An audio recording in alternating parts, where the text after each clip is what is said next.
Bismillahirrahmanirrahim. Assalamualaikum warahmatullahi wabarakatuh.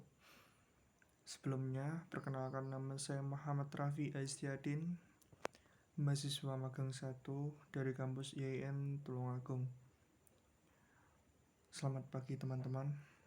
Alhamdulillah, pada masa pandemi COVID ini, semoga kita semua diberikan kesehatan oleh Allah Subhanahu wa Ta'ala dan dijauhkan dari hal-hal yang buruk yang akan menimpa kita. Amin ya rabbal alamin. Dan semangat belajarnya.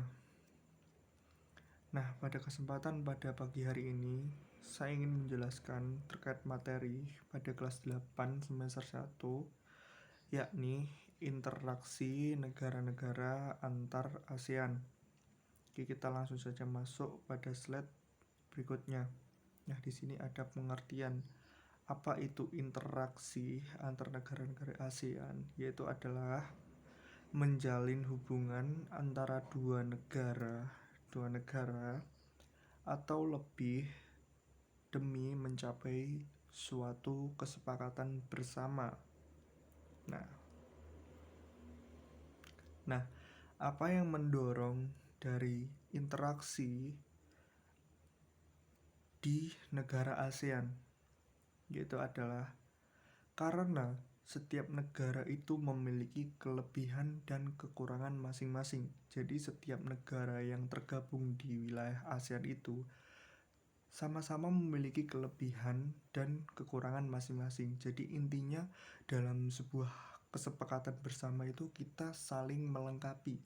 Istilahnya seperti itu, saling membantu satu sama lain. Nah, seperti itu.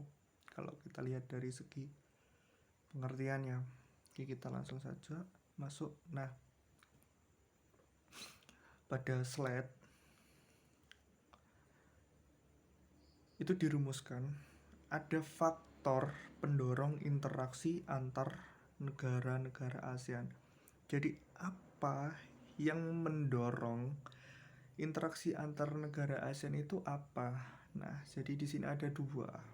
Yang pertama, itu ada kesamaan dan perbedaan sumber daya alam. Nah, dan yang kedua, itu ada kesamaan dan perbedaan kondisi geografis. Jadi untuk yang pertama penjelasannya seperti ini. Kesamaan, jadi di wilayah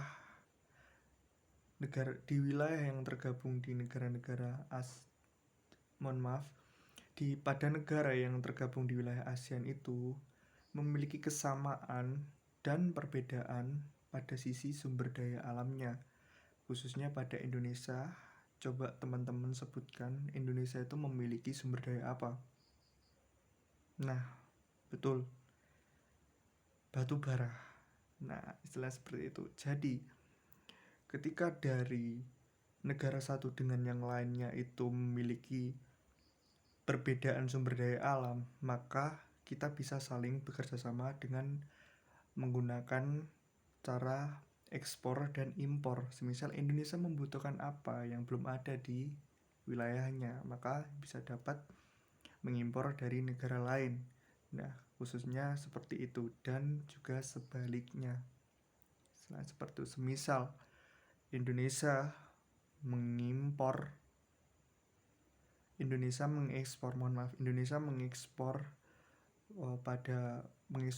hasil pertaniannya pada negara Singapura, istilahnya seperti itu. Itu contohnya. Dan yang kedua, yaitu ada kesamaan dan perbedaan kondisi geografis. Jadi, pada kondisi geografis yang berbeda-beda, tidak menutup kemungkinan untuk negara-negara yang tergabung di wilayah Asia itu melakukan kerjasama.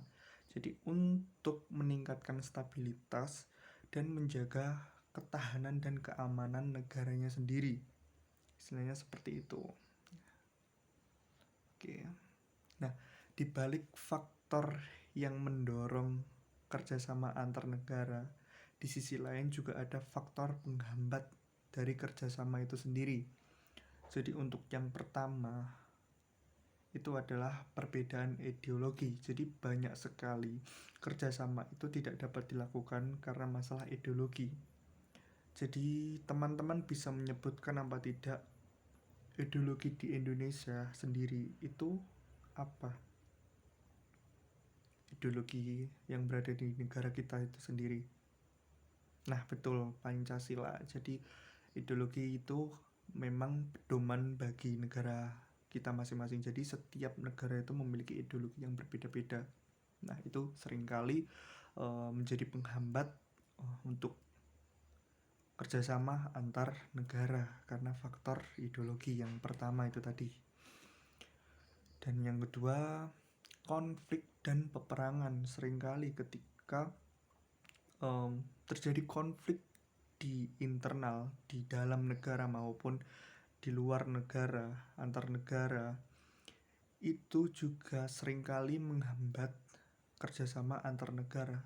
Karena pada dasarnya ketika sebuah negara itu menjalin kerjasama dan di wilayahnya itu terjadi peperangan, pasti juga mengganggu kestabilan dari kerjasama tersebut. Nah, itu juga bisa menghambat faktor kerjasama antar negara.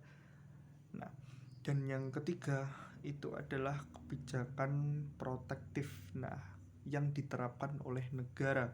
Jadi sebuah negara yang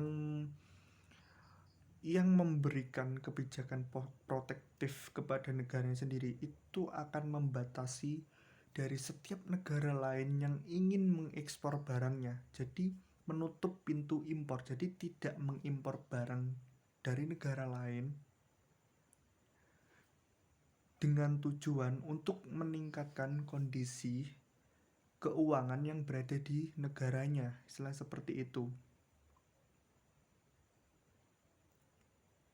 Karena tidak bisa dipungkiri ketika sebuah negara itu terlalu banyak mengimpor barang dari negara lain, maka itu juga akan mengurangi hasil pendapatannya pada negaranya sendiri. Jadi itu ada kebijakan protektif. Nah, seperti itu. Dan yang terakhir itu ada perbedaan kepentingan. Nah, jadi setiap negara itu yang ingin melakukan hubungan kerjasama, jadi itu harus memiliki kepentingan yang sama. Jadi seperti melakukan simbolis mutualisme. Jadi sama-sama menguntungkan berdasarkan kepentingan. Itu tadi seperti itu. Oke, kita lanjut sampai. Nah, ini problem dan solution. Jadi problemnya, permasalahan tergantung pada sebuah kepentingan antar negara. Jadi ketika tidak ada kepentingan, maka tidak akan terjalin sebuah hubungan kerjasama. Dan yang terakhir yaitu ada solution. Jadi melakukan simbolis mutualisme. Jadi sesuatu hal yang menguntungkan satu sama lain dalam interaksi negara yang tergabung di wilayah ASEAN. Nah, jadi mungkin cukup itu saja yang bisa saya sampaikan. Apabila ada kurang lebihnya, saya mohon maaf. Dan semoga ilmu yang kita pelajari sama-sama itu dapat bermanfaat pada diri kita khususnya dan orang-orang yang berada di sekitar kita. Jangan lupa, teman-teman adalah generasi penerus estafet bangsa. Jadi di dalam pembahasan interaksi antar keruangan, interaksi antara negara, teman-teman harus memaksimalkan belajarnya untuk saat ini agar menjadi orang pintar nanti ketika menjadi pejabat maupun menjadi seseorang itu akan menjadi tokoh yang baik dan bisa menjadikan negaranya sendiri mandiri, jadi tidak terlalu tergantung dengan negara lain. Meskipun dapat dianjurkan untuk melakukan kerjasama, tapi kita jangan sampai ketergantungan. Lebih baik sumber daya alam yang melimpah di negara kita sendiri itu kita bisa mengelolanya sendiri demi kepentingan, tidak untuk kepentingan kita sendiri, tetapi untuk kepentingan negara dan anak cucu kita nantinya. Oke, terima kasih. Wassalamualaikum warahmatullahi wabarakatuh. See you.